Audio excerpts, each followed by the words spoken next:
दोस्तों scheme certificate surrender करना चाहते हो, आपसे मिस्टेक से स्कीम सर्टिफिकेट अप्लाई हो गया था। पहले जो अप्लाई हो गया था, पहले प्रोसेस जो है बहुत सिंपल प्रोसेस से अप्लाई हो जाता था। उमंग एप्लीकेशन से और पोर्टल के माध्यम से लोग अप्लाई कर देते थे। तो बहुत ज़्यादा लोगों के साथ ऐसा हो चुका है जिनके साथ पेंशन विड्रॉल की प्रोसेस की जगह स्कीम सर्टिफिकेट अप्लाई हो गया था। अगर आपके साथ भी ऐसा हुआ है, स्कीम सर्टिफिकेट अप्लाई हो गया और उसको सरेंडर करना चाहते हो, उसको कैंसिल करना चाहते हो, दोबारा से ईपीएफ को देना चाहते हो वापस, तो उसके लिए कई बार कोशिश भी कर चुके हो लेकिन वो सरेंडर नहीं हो पा रहा है, सबमिट नहीं हो पा रहा है, तो इस वीडियो को लास्ट तक देख लेना। आज का वीडियो पूरा फुल प्रोसेस के मैं बताऊंगा कैसे आपको जो है स्कीम सर्टिफिकेट जो इशू हो चुका है, जो आपके घर तक आ चुका है, उसको दोबारा से आप कैसे सरेंडर करोगे, स्टेप बाय स्टेप बताऊंगा। अगर आपके पास स्कीम सर्टिफिकेट नहीं भी है तो भी दोस्तों आप कैसे उसको सरेंडर करोगे एफिडेविट लगा के, उसके भी बारे में बताऊंगा। बहुत सारे लोग कमेंट कर रहे थे कि सर स्कीम सर्टिफिकेट हमें सरेंडर कैसे करें, हमारे पास बहुत सारी समस्याएं आ रही हैं, दिक्कतें आ रही हैं, तो इस वीडियो को लास्ट तक देख लेना। और दोस्तों बहुत सारे लोग ये भी कमेंट कर रहे थे कि सर हमारे पास स्कीम सर्टिफिकेट हमारे पास नहीं आया है तो मैं एफिडेविट कहाँ अपलोड करूं, कैसे सबमिट करूं, तो वो भी इस वीडियो को देख लेंगे। ठीक है, दोनों लोगों के लिए वीडियो बहुत खास होने वाला है। अब आपको करना क्या है, आपको आ जाना है, लॉगिन हो जाना है। ठीक है, लॉगिन डायरेक्ट हो जाना। मैं यहाँ पे डायरेक्ट लॉगिन हो जाता हूँ अपने डैशबोर्ड पे।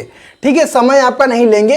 और यहाँ पे डैशबोर्ड पे लॉगिन होने के बाद ध्यान देना, मोबाइल फोन को अपने डेस्कटॉप मोड जरूर कर लेना। अगर मोबाइल फोन में साइड ओपन कर रहे हो, ठीक है, मोबाइल फोन में डेस्कटॉप साइड करके रखोगे तो बहुत अच्छी तरीके से स्कीम सर्टिफिकेट आप सबमिट कर सकते हो। आज सबका सबमिट होगा। अब करना क्या है, यहाँ पे हमारे सामने ऊपर सारे सर्विसेज का ऑप्शन आपको दिखने को मिलेंगे, home, view, manage account, online service. तो आपको दोस्तों यहाँ पे ऑनलाइन सर्विस पे आपको यहाँ पे आना है।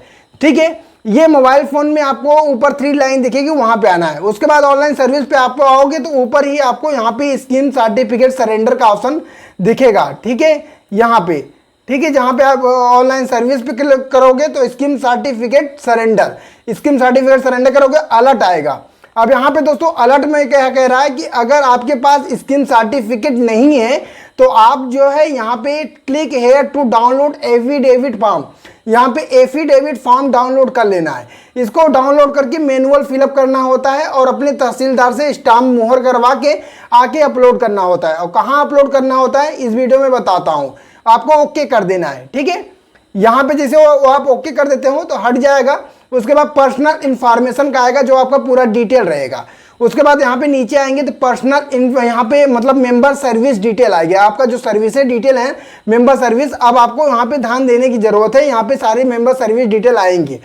उसके बाद दोस्तों यहाँ पे तीसरे स्टेप आते हैं तो स्कीम सर्टिफिकेट सरेंडर का ऑप्शन आपको दिखने को मिलेगा।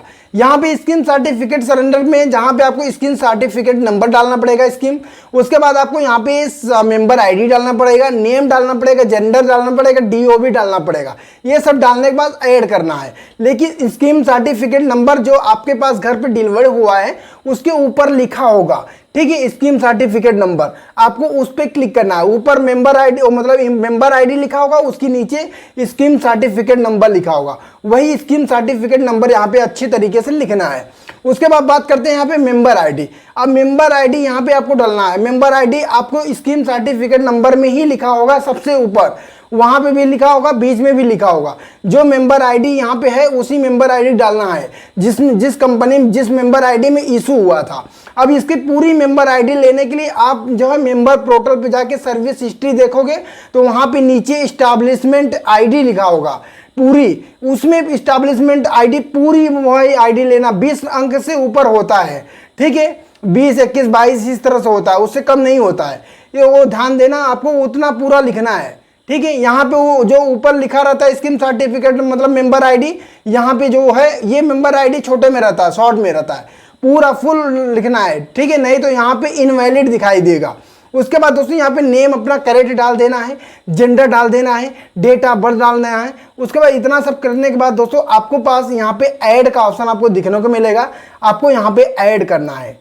ठीक है, ऐड जैसे कर देते हैं, ऐड करने के बाद हमारे पास नीचे एक स्टेप ओपन हो जाएगा जहां पे आपको दोस्तों देखने को मिलेगा स्कीम सर्टिफिकेट नंबर ही आ जाएगा वही, उसका मेंबर आईडी यहाँ पे दोस्तों दे सकते हो, मेंबर आईडी आ गई है जिस मेंबर आईडी में इशू हुआ है, डेट ऑफ ज्वाइनिंग ईपीएफ, यहाँ पे डेट ऑफ ज्वाइनिंग जो ईपीएफ डेट ऑफ ज्वाइनिंग हुआ था वो है, ये डेट ऑफ एग्जिट ईपीएफ जो छोड़ने का डेट है वो भी है, ठीक है। उसके बाद बात करते हैं रीजन ऑफ लिविंग, छोड़ने का जो कारण है यहाँ पे शॉर्ट सर्विस एनी अदर है, तो यहाँ पे ये भी दिख रहा है। अब बात करते हैं यहाँ पे डॉक्यूमेंट में आते हैं, डॉक्यूमेंट में यहाँ पे सेलेक्ट अपलोड टाइपिंग पे आए हैं।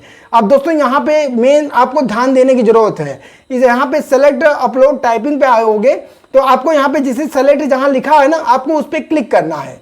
जैसे यहाँ पे क्लिक करते हो ना तो हमारे सामने दो ऑप्शन आपको दिखने को मिलेगा, एक आपको मिलेगा स्कीम सर्टिफिकेट और एक मिलेगा एफिडेविट फॉर्म, दो ऑप्शन आपको दिखने को यहाँ पे मिलेंगे, ठीक है। तो अगर आपके पास स्कीम सर्टिफिकेट है तो आप यहाँ पे स्कीम सर्टिफिकेट सेलेक्ट करेंगे, एफिडेविट है तो यहाँ पे एफिडेविट सेलेक्ट करेंगे। आप बात करते हैं यहाँ पे अपलोड का ऑप्शन आपको दिखने को मिलेगा, आपको यहाँ पे अपलोड करना है, क्लिक करेंगे तो रीडायरेक्ट आपको गैलरी में करेगा।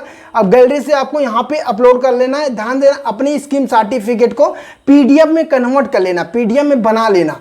पीडीएफ कितना साइज बनाना है आपको, मतलब 500 केबी से ऊपर होना चाहिए और 2 MB से कम ही होना चाहिए, ठीक है।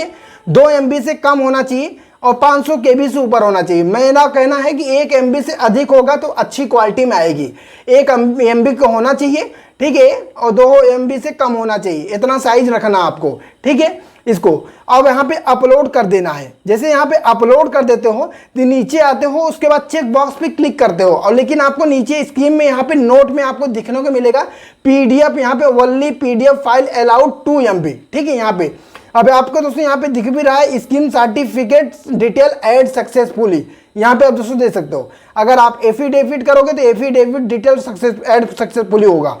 उसके बाद दोस्तों यहाँ पे नीचे आएंगे, चेक बॉक्स पे क्लिक करेंगे। चेक बॉक्स के बाद यहाँ पे क्लिक करने का मतलब होता है कि मैं आधारीकरण, यहाँ पे आधार बेस ओटीपी जाएगी, जो आपके आधार कार्ड में नेम है, डेट ऑफ बर्थ है, पिताजी का नाम है, वो यहाँ पे बायोमेट्रिक्स ओटीपी जाएगी, वही मैच होता है। अब यहाँ पे क्या करेंगे, गेट ओटीपी पे क्लिक करना है, ओटीपी आपको यहाँ पे डाल के और यहाँ पे आपको क्या करना है, सबमिट करना है। जैसे आप यहाँ पे सबमिट करते हो तो थोड़ा सा यहाँ पे जो है ऑनलाइन सबमिट का प्रोसेसिंग सबमिट टाइमिंग रहता है, थोड़ा सा टाइम लगेगा। अब यहाँ पे बहुत सारे लोग जो है कंफ्यूज हो जाते हैं और बैक हो जाते हैं, ये टाइमिंग की वजह से। Online claim request submit at portal जो आएगा इसमें आपको चलने देना है, इसको 10-5 मिनट जो भी चले चलने देना है। अगर यहाँ पे सक्सेसफुली नहीं दिखा रहा है तो भी दोस्तों ऑटोमेटिक यहाँ पे एक्सेप्ट हो जाता है, 10 मिनट में चलने देना है इसको, ठीक है।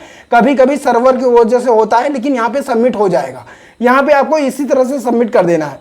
जब सबमिट कर देंगे तो आपको क्या करना है, बैक में आना है और स्टेटस आपको चेक कर लेना है। यहाँ पे जैसे मैं स्टेटस पे आता हूँ तो दोस्तों आप देख सकते हो मैंने यहाँ पे 21 अगस्त 2026 को अप्लाई किया था और मैंने अप्लाई किया हूँ। और यहाँ पे दोस्तों स्कीम सर्टिफिकेट रिसिप्ट, यहाँ पे जो है रिसिप्ट मतलब यहाँ पे ऐड हो चुका है, फॉर्म टाइपिंग कर चुका हूँ।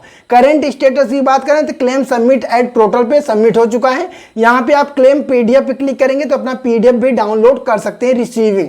अभी आपका यहाँ पे सबमिट हो चुका है, ठीक है। तो आपको इसी तरीके से सबमिट करना है। अगर आपको कोई भी पूछताछ करनी हो तो कमेंट जरूर करना, अगर आपको कोई भी समस्या आएगी तो जरूर कमेंट करना, ठीक है। मैं आपका रिप्लाई दूंगा। और अभी तक पहली बार आए हो चैनल पे जरूर सब्सक्राइब कर देना, क्योंकि ईपीएफओ की बहुत अच्छी तरीके से यहाँ पे सोल्यूशन की जाती है और बहुत अच्छी तरीके से आपके हेल्प की जाती है। अगर आप कमेंट करते हैं यहाँ पे तो आपकी कमेंट का बहुत कम समय में 4 से 5 मिनट के अंदर आपकी रिप्लाई दी जाती है और आपकी समस्याओं का समाधान की जाती है।